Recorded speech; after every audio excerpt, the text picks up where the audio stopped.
ನೀರಜ್ ಟಿವಿಗೆ ಸ್ವಾಗತ.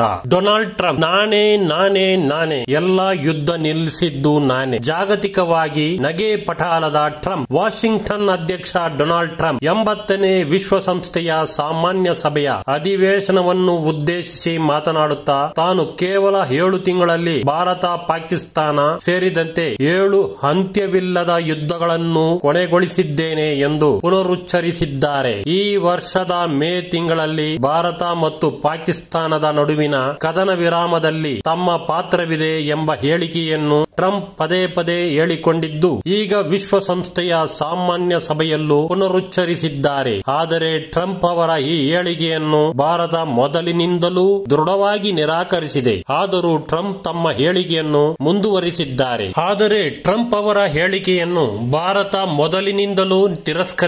ಪಾಕಿಸ್ತಾನದೊಂದಿಗಿನ ಸಂಘರ್ಷವನ್ನು ಉಭಯ ರಾಷ್ಟ್ರಗಳ ಮಿಲಿಟರಿ ಕಾರ್ಯಾಚರಣೆಗಳ ಮಹಾನಿರ್ದೇಶಕರ ನಡುವಿನ ನೇರ ಮಾತುಕತೆಗಳ ಮೂಲಕ ಕೊನೆಗೊಳಿಸಲಾಗಿದೆ. ಇದರಲ್ಲಿ ಯಾವುದೇ ವಿದೇಶಿ ಶಕ್ತಿಗಳ ಮಧ್ಯಸ್ಥಿಕೆಯಾಗಿಲ್ಲ ಎಂದು ಭಾರತ ನಿರಂತರವಾಗಿ ಸಮರ್ಥಿಸಿಕೊಂಡು ಬಂದಿದೆ. ಈ ತಿಂಗಳ ಸಾರ್ವಜನಿಕ ಕಾರ್ಯಕ್ರಮವೊಂದರಲ್ಲಿ ಪಾಕಿಸ್ತಾನದ ವಿದೇಶಾಂಗ ಸಚಿವ ಇಶಾಕ್ ದಾರ್ ಅವರೇ ಸ್ವತಃ ಭಾರತದ ನಿಲುವನ್ನು ಪ್ರತಿಧ್ವನಿಸಿದ್ದಾರೆ. ದ್ವಿಪಕ್ಷೀಯ ವಿಷಯಗಳಲ್ಲಿ ಭಾರತ ಯಾವುದೇ ಮೂರನೇ ವ್ಯಕ್ತಿಯ ಮಧ್ಯಸ್ಥಿಕೆಗೆ ಎಂದಿಗೂ ಒಪ್ಪಿಲ್ಲ ಎಂದು ಅವರೇ ಸ್ಪಷ್ಟಪಡಿಸಿದ್ದಾರೆ. ಇಂಥ ವಿಭಿನ್ನ ವಿಶಿಷ್ಟ ಸುದ್ದಿಗಳನ್ನು ನೋಡಲು ಕೇಳಲು ಈ ನಿಮ್ಮ ನೀರಜ್ ಟಿವಿಯನ್ನು ಸಬ್ಸ್ಕ್ರೈಬ್ ಮಾಡಿಕೊಳ್ಳಿ ಹಾಗೂ ಇತರ ಸ್ನೇಹಿತರಿಗೂ ತಿಳಿಸಿ.